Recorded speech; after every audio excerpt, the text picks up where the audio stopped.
I was born in a poor neighborhood in my city, Belo Horizonte, Brazil. I'm married, I'm Christian, and we are expecting a daughter, Aurora, who will be born in 3 months.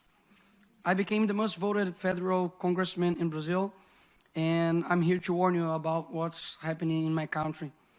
I apologize if I make any mistakes in my speech. I'm still learning English. The left returned to power in the presidencies of Brazil this year, but it has had the power of universities, media, and culture for decades. America is like a body, and its health is a tripod: patriotism, morality, and spirituality. If someone undermines these 3 areas, America will collapse from within. Stalin said this. They have known the secret for a long time and use all possible means to achieve their goal, the destruction of the family. But you may wonder, wouldn't that be too radical of an idea? Does anyone really want to do this? And after all, how would they do that? First, they destroy the sense of reality. There is no longer right and wrong, good or bad. Everything is relative. When they say that, why then say that men exist? Women, aren't they concrete concepts? Therefore, they must be abolished. Then they move on stage number 2, the destruction of identity. If you are nothing, then everything can be everything. Therefore, they will destroy your identity as a person. Young people no longer know what or who they are. They are carried away by any wind of doctrine and cling to what is fashionable. They tell you, dress like this, use this type of language, and finally, live like this. It is the generation most lacking in good references that has ever existed. After all, the left replaced Jesus with a Black Lives Matter activist and exchanged the cross, which represents injustice, against an innocent person for symbols that represent nothing other than selfishness of activism itself. By the way, the rainbow is not yours, but ours. Read the Bible and you'll find out.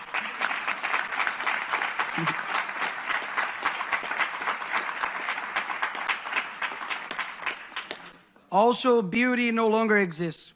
The focus is on shocking, whether in fashion, music, films, and TV series.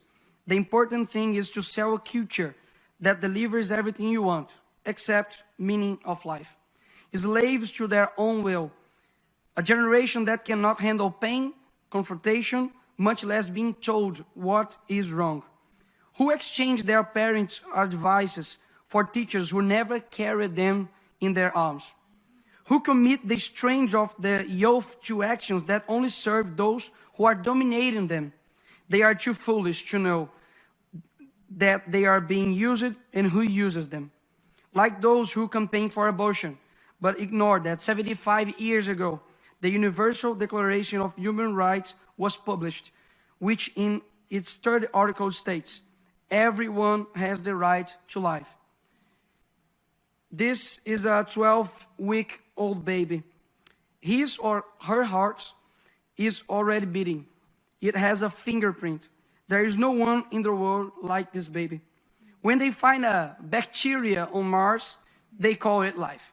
But this child is just a clump of cells to them.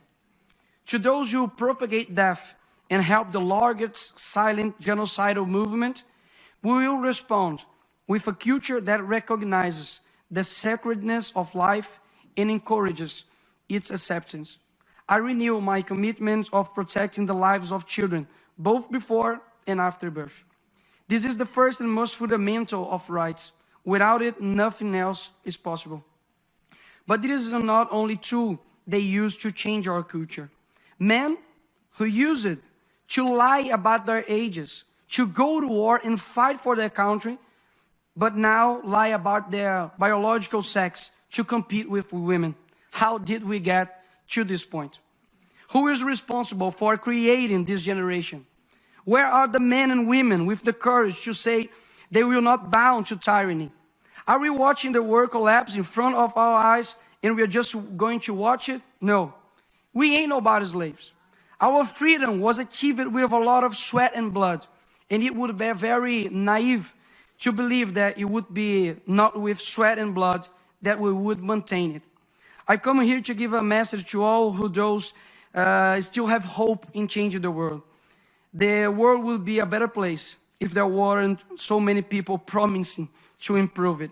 It's a quote from philosopher Olavo de Carvalho, and that fits perfectly with Greta and Leonardo DiCaprio, for example, that supported our socialist president called Lula, a thief that should be in jail, and now we have Amazonia with the worst fire in 15 years, and they are just in silence and disappeared.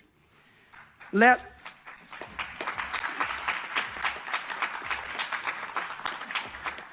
us first be the change. I know that the situation looks terrible and the conservatives tend towards private life, his work and his family. But if we don't rise up for public life, our private life will be and is in danger. To do this, we need to raise educators who will dictate new directions for UNESCO, for example. Education that teaches and not doctrinate. New judges who will honor the magisterium and deliver justice. And not like some of Brazil's Supreme Court who have betrayed the Brazilian people and persecuted their political opponents. New teachers who will use the classroom to train students and not activists. New artists, musicians, directors who will influence culture towards something other than just sex and promiscuity. New people who will transform this world. Know that if you are listening to me right now, I believe in your strength, in your ability to influence and change where you are. You start with your family, then your neighbor. Bring light to your neighborhood, and we will live better than we are now. We never know the extent of our influence, where our voice will reach. But I hope I have reached your heart, because I'm speaking from it. Love is the only thing that transcends time and space. So I hope this speech resonates across generations. To complete, I always say a phrase in Brazil. The present is theirs, but the future is ours. But I hope that one day I'll say, the present is ours, and so is the future. Thank you very much.